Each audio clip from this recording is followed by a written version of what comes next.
Y justamente el día de hoy, Eduardo Escobar, analista político de El Salvador, nos está acompañando. Bienvenido, señor Escobar. Buenas noches, gracias por la invitación, un gusto. Señor Escobar, bueno, ustedes ahora están haciendo noticia. Prácticamente en varios días y varias semanas tenemos cobertura por diferentes pronunciamientos del presidente Nayib Bukele el día de hoy o en estas últimas horas sobre lo que es el Bitcoin y una noticia preocupante, la libertad de prensa, la libertad de expresión. Quiero arrancar por ese. El ministro de Seguridad de El Salvador aseguró que se hace el seguimiento a periodistas por publicaciones relacionadas con temas de violencia, porque según sus propias palabras, la libertad de expresión tiene un límite. Así es, en El Salvador lastimosamente estamos viviendo un proceso de consolidación de un modelo autoritario de ejercicio del poder, donde la libertad de prensa pues, es una amenaza para esta forma de gobierno. Recordemos que el país está en un contexto de un golpe de Estado que se dio el 1 de mayo. Luego tenemos acusaciones de corrupción contra funcionarios del gobierno, la expulsión de las ICIES, que era una promesa de campaña del presidente Bukele para que no siga investigando la corrupción de este gobierno, y tenemos una masacre y una fosa clandestina de varias personas que han sido asesinadas y que están ahí resguardadas, contrastando con este plan de control territorial que dice el gobierno. Entonces tenemos un contexto donde está siendo señalado el gobierno y ahí podríamos enmarcar este tema de los Bitcoin y de este ataque a la opinión de la prensa. Esto obviamente tratando de desviar la atención de estas problemáticas que he mencionado de corrupción, del tema CICIES, la masacre, esta fosa clandestina. Entonces ahora en fila contra la prensa y precisamente es por el tema de esa fosa clandestina, porque se está manejando desde el gobierno que es una cantidad menor de personas a la que la prensa y algunos forenses han señalado.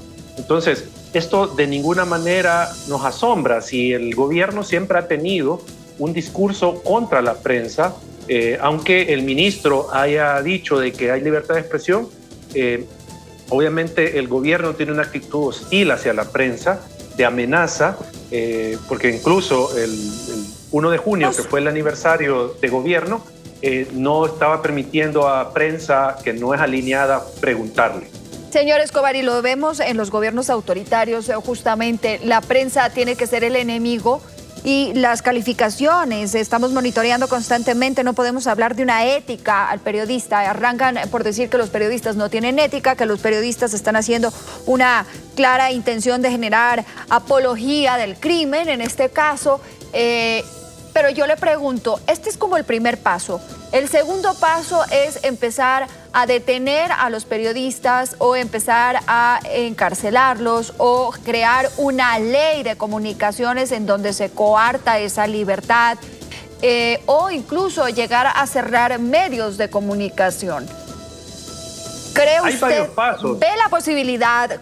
¿En qué punto están ustedes? ¿Están arrancando algo que ya está anunciado y que sabemos cuál es el manual? Está anunciado y ya hace un rato arrancó todo esto, porque, por ejemplo, en una cadena nacional dio a conocer que contra El Faro, que es un periódico digital, había una investigación por lavado de dinero. Por ejemplo, el discurso del 1 de junio, que fue el segundo año de gobierno, señaló que el aparato ideológico del Estado estaba contra el pueblo, y ahí están la prensa, estaba la empresa privada representada en ANEP y estaban las organizaciones de sociedad civil. Entonces, lo que sigue, y ahora que lo dijo el ministro, es este seguimiento que le están dando a la prensa. Acá, y por eso el llamado que hizo APES a ponerle atención a la comunidad internacional, porque se pueden venir persecuciones de diferente índole. Como ya le mencionaba, se está haciendo una investigación por lavado de dinero contra El Faro. Entonces, puede venir cualquier tipo de acción en ese sentido, de atacar a los medios bajo figuras legales como la evasión de impuestos o lavado de dinero, por ejemplo. Y le pregunto, señor Escobar, usted decía que dentro de las cosas que han reclamado los periodistas ha sido actos de corrupción y hizo referencia sobre lo del Bitcoin, que es otra de las noticias que sale. El Bitcoin, el presidente de El Salvador, pues instruyó a la empresa estatal de energía geométrica que prepare un plan en el país para mirar la criptomoneda Bitcoin y poder utilizarla dentro de las transacciones. Esto, ¿cómo lo reciben ustedes? El mercado internacional lo recibe con cierto escepticismo. Sería el primer país en utilizar oficialmente. ¿Cuál es el respaldo que va a tener este Bitcoin? Y pues va a ser únicamente utilizado internamente, porque ningún otro país a nivel internacional está haciendo sus operaciones con esta moneda, por lo cual no las haría con El Salvador. Bueno, yo creo que ahí habría que mencionar algo. En el país no tenemos mayor información sobre el plan del gobierno, cuál es la intención del gobierno con el tema del Bitcoin.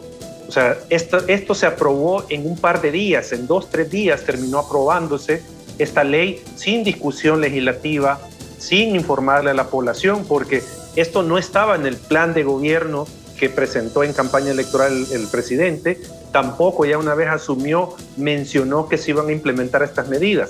O sea, no hay nada, sino que simplemente de un día para otro anunció, y no lo anunció hacia el pueblo salvadoreño, sino que lo anunció en una conferencia internacional del tema Bitcoin. Ahí lo mencionó.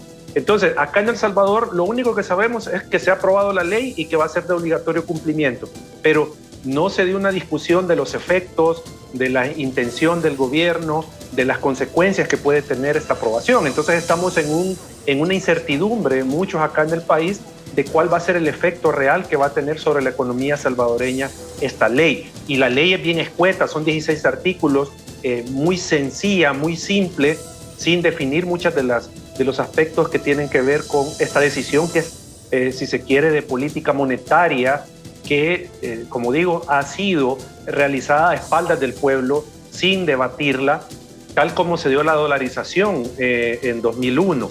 Recordemos que El Salvador tiene como moneda el dólar, y esta se dio en un proceso que la derecha legislativa en aquel momento aprobó de madrugada, de espalda al pueblo, sin una debida discusión. Entonces, estamos de nuevo en esa situación. No se discutió esto y, como digo, no sabemos las consecuencias que va a tener.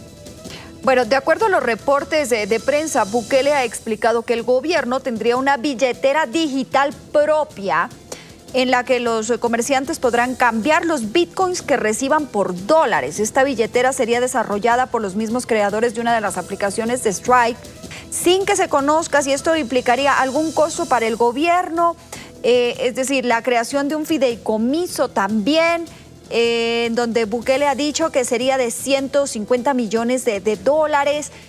Lo que usted dice, todavía hay como un desconcierto, no únicamente dentro del país, sino a nivel internacional, para entender cuáles son los alcances de esta ley, cómo se va a manejar esta moneda, que esta moneda pues se utiliza mucho y sirve mucho en el mercado, pero se basa un poco en las especulaciones de que subirá o bajará, y es ahí cuando lo compran o la venden. Pero el respaldo económico, el respaldo que tienen los países para emitir un billete, para emitir una moneda, no sabemos de dónde va a salir.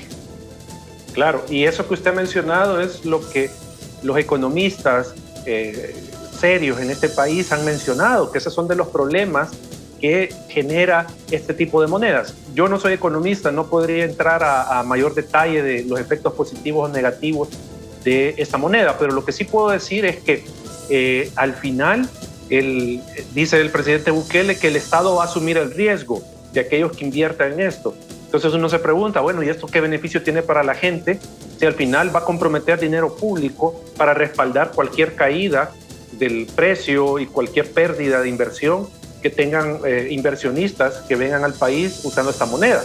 Entonces, el punto acá es que esto más parece, más allá de las consecuencias económicas que pueda tener, que como digo, no se han discutido, no las tenemos claras, no sabemos el alcance de esto, pero se da en un momento que lo que está buscando es desviar la atención de los grandes problemas del país, tema delincuencial, como decía, ese caso de la fosa clandestina, el tema de la corrupción que se le ha señalado a su gobierno, la expulsión de las ICIES, que es un mecanismo independiente de investigación.